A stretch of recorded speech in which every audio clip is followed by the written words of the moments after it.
పోమ్మ ఆడపోయిండ్రప్ప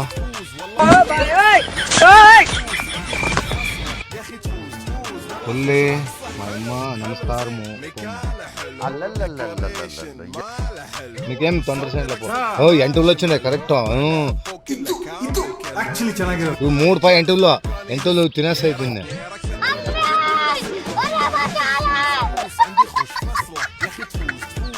అందుకే కరెక్ట్ 3 8 నన్ను చూసి పారిపోయా అమ్మా నిన్ను కాపాడి పోమ్మా పోతల్లే ನನ್ನ ಮಕ್ಕಳ ಒಂದೇ ಕಾಟು ಸೇರ್ತಿರ ಹರಿಶ್ಚಂದ್ರ ಘಾಟು ನೀವು ನನ್ನ ಕಾಪಾಡ್ತೀರಾ ಕಳ್ಕೊಳ್ಳೋಲೆ ಇದೊಂದು ಬದುಕಿ ಇದೊಂದು ಜನ್ಮವೇ ಎಂತಹ ದುರ್ವಿಧಿ ಇದೆಂತಹ ದುರ್ವಿಧಿ